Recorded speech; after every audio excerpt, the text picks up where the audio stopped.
Assalamualaikum warahmatullahi wabarakatuh. Perkenalkan, nama saya Kunfayakun Adam. Saya mahasiswa Pascasarjana Program Magister Ilmu Manajemen Universitas Halu Oleo Kendari dengan dosen pengampu mata kuliah Manajemen Sumber Daya Manusia, yaitu Ibu Dr. Elianti Agus Mokodompit SE MSI. Pada kesempatan kali ini saya akan mempresentasikan materi yang berjudul Pengembangan Sumber Daya Manusia dan Kinerja Karyawan di Era Kerja Modern. Presentasi ini itu merupakan bagian dari tugas mata kuliah Manajemen Sumber Daya Manusia yang berfokus pada analisis kesenjangan antara teori dan praktik di lapangan. Melalui pembahasan ini, saya akan mengkaji apakah teori mengenai pengembangan sumber daya manusia selalu sesuai dengan kondisi nyata yang terjadi dalam organisasi atau justru terdapat perbedaan yang dipengaruhi oleh berbagai faktor tertentu. Nah, kalau kita lihat, pernahkah kita berpikir mengapa perusahaan yang berhasil meningkatkan kinerja karyawannya melalui pelatihan dan juga pengembangan, sementara perusahaan lain juga melakukan program yang serupa justru memperoleh hasil yang berbeda? Jadi, pertanyaan tersebut mungkin menjadi dasar pembahasan dalam video ini. Menariknya, hasil penelitian menunjukkan bahwa pelatihan dan pengembangan sumber daya manusia itu tidak selalu memberikan dampak yang sama pada setiap organisasi. Jadi ada faktor-faktor tertentu yang dapat memperkuat maupun menghambat keberhasilan program pengembangan sumber daya manusia dalam meningkatkan kinerja karyawan. Nah, dalam video ini, saya akan menjelaskan mulai dari teori dasar manajemen sumber daya manusia, konsep pengembangan sumber daya manusia, hasil penelitian pada dua perusahaan yang berbeda, hingga menganalisis kesenjangan antara teori dan praktik yang ditemukan di lapangan. Nah, apa itu manajemen sumber daya manusia? Jadi sebelum kita membahas hubungan antara pengembangan sumber daya manusia dan kinerja karyawan, terlebih dahulu kita perlu memahami apa sih yang dimaksud dengan manajemen sumber daya manusia itu. Nah, jadi menurut Alam dan rekan-rekannya dalam buku Ajar Manajemen Sumber Daya Manusia edisi 1, manajemen sumber daya manusia atau MSDM ini merupakan proses yang mencakup berbagai aktivitas, mulai dari memperoleh tenaga kerja, melatih, menilai kinerja, hingga memberikan kompensasi kepada karyawan. Selain itu, manajemen sumber daya manusia juga memperhatikan hubungan kerja, kesehatan dan keselamatan kerja, serta keadilan dalam organisasi. Jadi, jika kita melihat definisi tersebut, dapat kita pahami bahwa manajemen sumber daya manusia ini itu bukan hanya mengurus administrasi kepegawaian. Dalam organisasi modern, manusia itu dipandang sebagai aset strategis yang menentukan keberhasilan perusahaan, di mana teknologi yang canggih sekalipun itu tidak akan memberikan hasil yang optimal apabila tidak didukung oleh sumber daya manusia yang kompeten. Oleh karena itu, organisasi perlu memastikan bahwa setiap karyawan itu ditempatkan pada posisi yang tepat, memperoleh kesempatan untuk berkembang, serta didukung agar mampu memberikan kontribusi terbaik bagi organisasi. Kemudian, pengembangan sumber daya dan dampaknya terhadap kinerja. Nah, setelah memahami konsep manajemen sumber daya manusia, selanjutnya kita masuk pada salah satu fungsi pentingnya, yaitu pengembangan sumber daya manusia. Jadi pengembangan sumber daya manusia ini merupakan upaya yang dilakukan oleh organisasi untuk bisa meningkatkan pengetahuan, keterampilan, dan sikap kerja karyawan melalui berbagai program berupa pendidikan maupun pelatihan.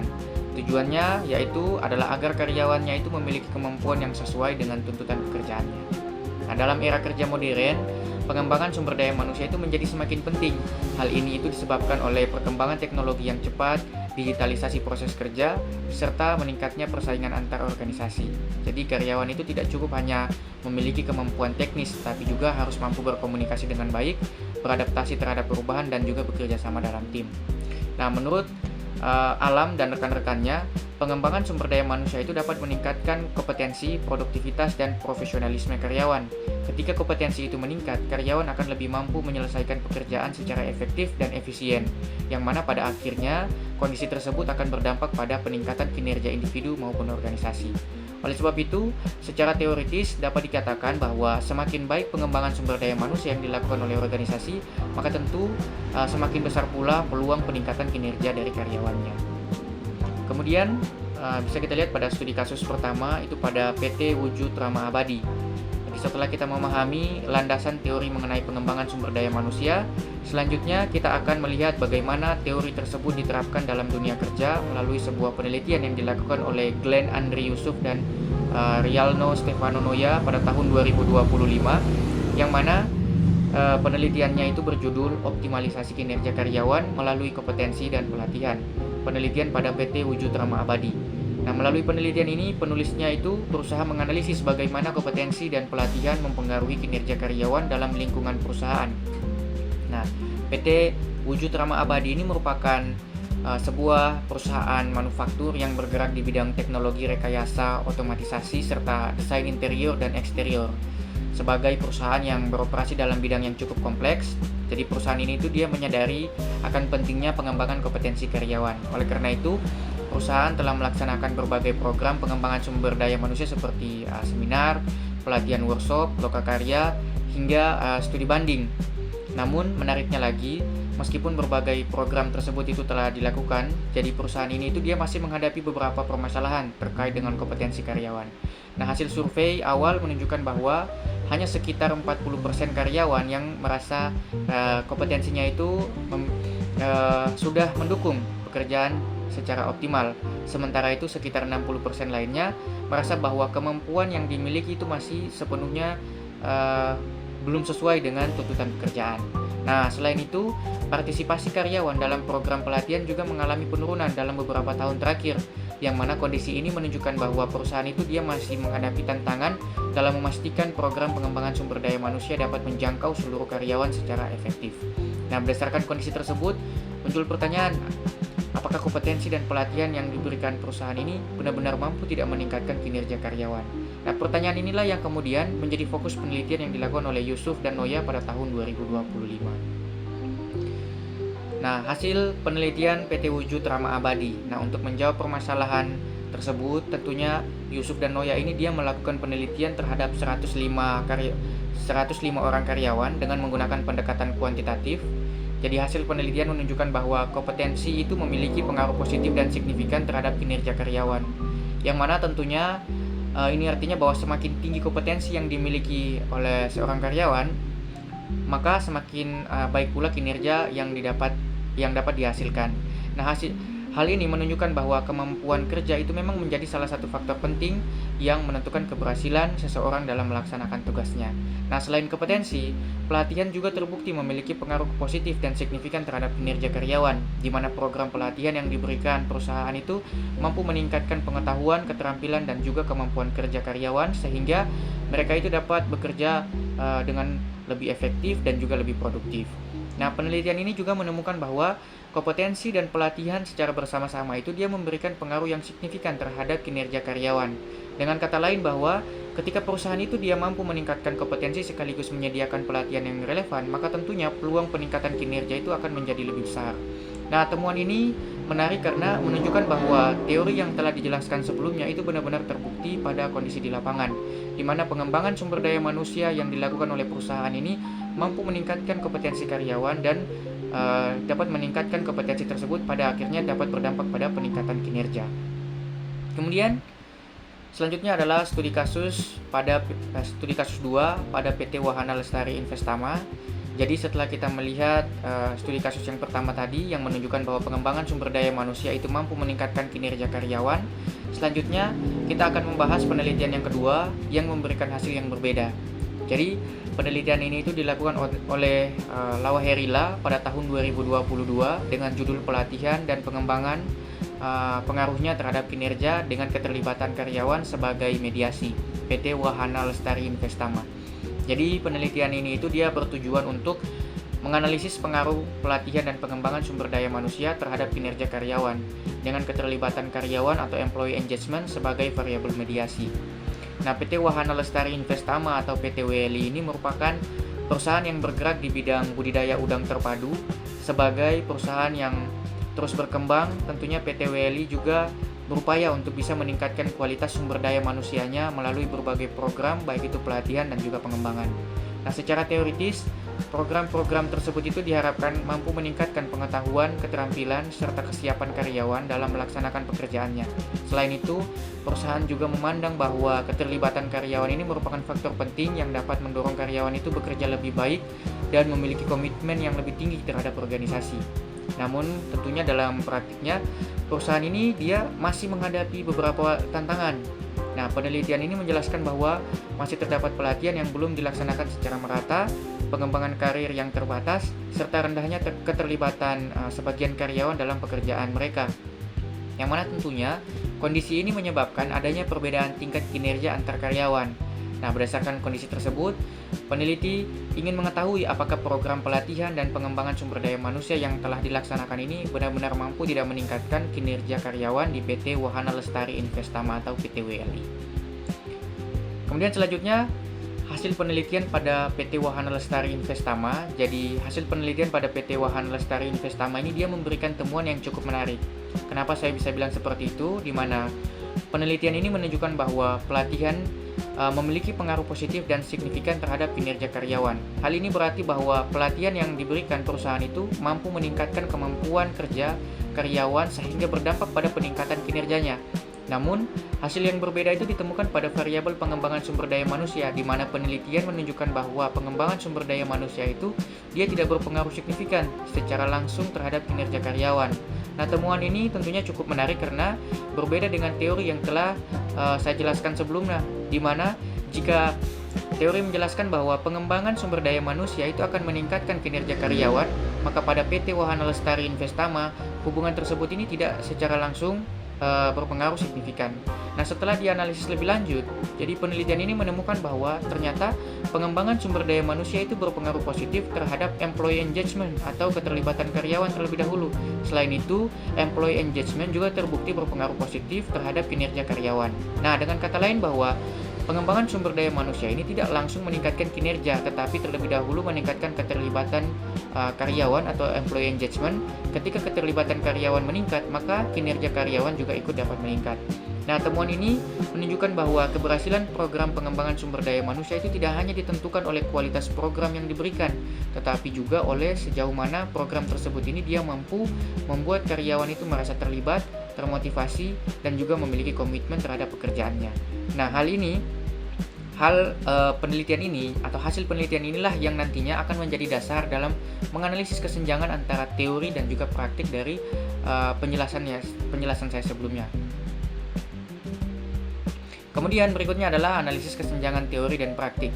Nah, jadi setelah kita membahas teori serta hasil penelitian dari kedua perusahaan tersebut, selanjutnya kita masuk pada bagian yang menjadi fokus utama pembahasan ini, yaitu analisis kesenjangan antara teori dan praktik. Nah, menurut Alam dan rekan-rekan dalam buku Ajar Manajemen Sumber Daya Manusia edisi 1, pengembangan sumber daya manusia melalui pendidikan dan pelatihan itu bertujuan meningkatkan kompetensi karyawan, di mana peningkatan kompetensi tersebut kemudian diharapkan mampu meningkatkan produktivitas dan kinerja karyawan.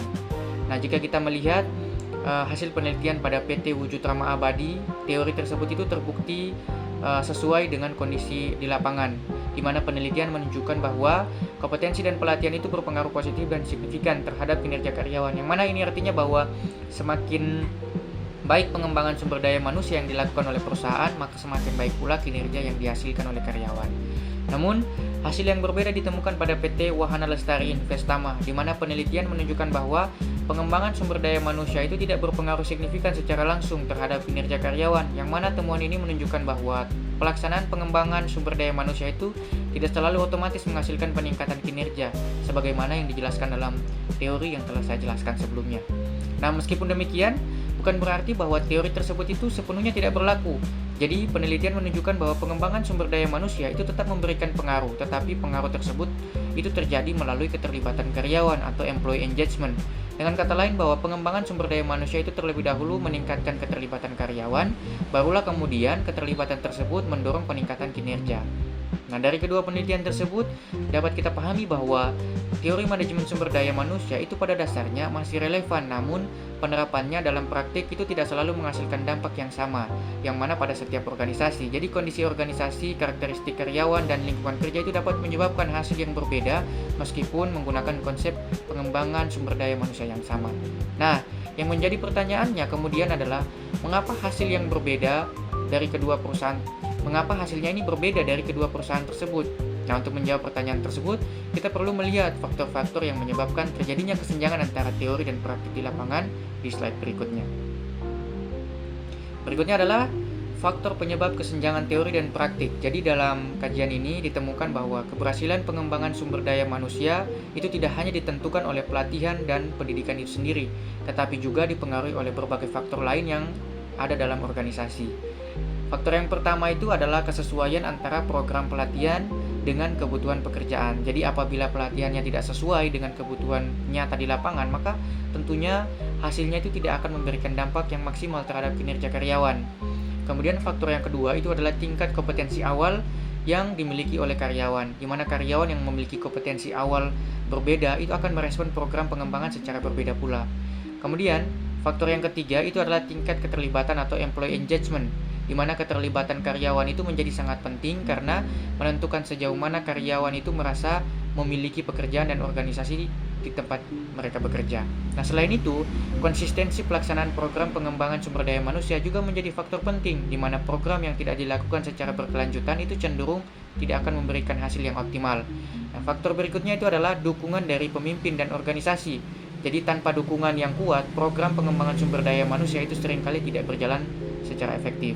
Kemudian yang terakhir itu adalah kesempatan bagi karyawan untuk menerapkan hasil pelatihan dalam pekerjaannya sehari-hari.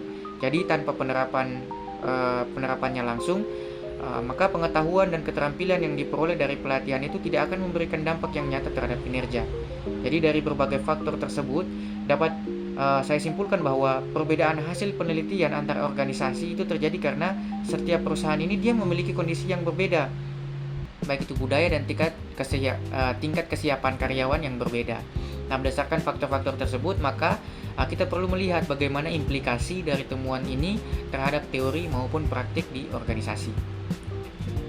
Selanjutnya adalah implikasi terhadap teori dan praktik. Jadi berdasarkan hasil analisis kesenjangan yang telah dijelaskan sebelumnya tadi, dapat kita pahami bersama bahwa teori pengembangan sumber daya manusia yang dikemukakan oleh Alam dan rekan-rekannya pada dasarnya itu masih relevan untuk menjelaskan hubungan antara pengembangan sumber daya manusia dan kinerja karyawan, di mana teorinya itu menjelaskan bahwa peningkatan kompetensi melalui pelatihan dan pendidikan itu akan berdampak pada peningkatan produktivitas dan kinerja karyawan. Hal ini juga terbukti pada salah satu penelitian, yaitu pada PT Wujud Rama Abadi, di mana pengembangan sumber daya manusia itu memberikan pengaruh yang positif dan signifikan terhadap kinerja karyawan. Namun demikian, temuan dari PT Wahana Lestari Investama menunjukkan bahwa dalam praktiknya pengembangan sumber daya manusia itu tidak selalu memberikan dampak langsung terhadap kinerja. Terdapat faktor lain yang menjadi penghubung, yaitu keterlibatan karyawan atau employee engagement. Oleh karena itu, dapat disimpulkan bahwa dalam implementasi di dunia kerja, pengembangan sumber daya manusia itu tidak dapat dilihat secara sederhana hanya sebagai hubungan langsung antara pelatihan dan kinerja. Organisasi perlu memperhatikan faktor pendukung lain agar hasil pengembangan itu benar-benar efektif. Nah, implikasinya bagi organisasi itu adalah bahwa pelatihan dan pengembangan sumber daya manusia itu tidak hanya difokuskan pada peningkatan keterampilan teknis, tetapi juga dia harus mampu meningkatkan motivasi, keterlibatan, dan juga komitmen karyawan dalam pekerjaan.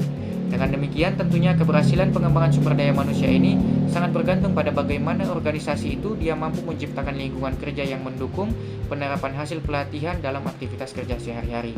Nah, berdasarkan seluruh pembahasan tersebut tentunya maka dapat ditarik beberapa kesimpulan utama terkait pengembangan sumber daya manusia dan pengaruhnya terhadap kinerja karyawan. Selanjutnya adalah kesimpulan. Sebagai penutup dari pembahasan ini dapat disimpulkan bahwa pengembangan sumber daya manusia itu merupakan salah satu faktor penting dalam peningkatan kinerja karyawan di era kerja modern. Secara teoritis, sebagaimana dijelaskan oleh Alam dan rekan-rekannya, di mana pelatihan dan pendidikan dalam pengembangan sumber daya manusia itu dapat meningkatkan kompetensi karyawan, yang kemudian berdampak pada peningkatan produktivitas dan kinerja. Hasil penelitian pada PT Wujud Rama Abadi itu menunjukkan bahwa teori tersebut terbukti sesuai dengan kondisi di lapangan, di mana kompetensi dan pelatihan itu berpengaruh positif dan signifikan terhadap kinerja karyawan. Namun, hasil berbeda itu ditemukan pada PT Wahana Lestari Investama, di mana pengembangan sumber daya manusia itu tidak berpengaruh langsung terhadap kinerja, melainkan melalui keterlibatan karyawan atau employee engagement. Jadi, dari kedua temuan tersebut, dapat kita pahami bahwa pengembangan sumber daya manusia itu tetap memiliki peran penting dalam meningkatkan kinerja karyawan, akan tetapi dampaknya itu tidak selalu bersifat langsung, karena dipengaruhi oleh faktor lain seperti keterlibatan, motivasi, dan dukungan organisasi. Dengan demikian, keberhasilan pengembangan SDM itu tidak hanya bergantung pada program pelatihan itu sendiri, tetapi juga pada bagaimana organisasi itu dia mampu menciptakan lingkungan kerja yang mendorong karyawan untuk bisa menerapkan kompetensi yang telah mereka peroleh. Mungkin itu yang bisa saya presentasikan. Sebelumnya mungkin Saya menyadari bahwa dalam penyampaian maupun penulisan mungkin masih terdapat kekurangan, baik dari segi penyebutan nama, istilah maupun hal lainnya. Untuk itu, saya memohon maaf yang sebesar-besarnya. Semoga apa yang telah saya sampaikan dalam video ini itu dapat memberikan manfaat dan bisa menambah pemahaman kita mengenai pengembangan sumber daya manusia dan dampaknya terhadap kinerja karyawan di era kerja modern. Saya akhiri dengan ucapan wabillahi taufiq wal hidayah. Wassalamualaikum warahmatullahi wabarakatuh.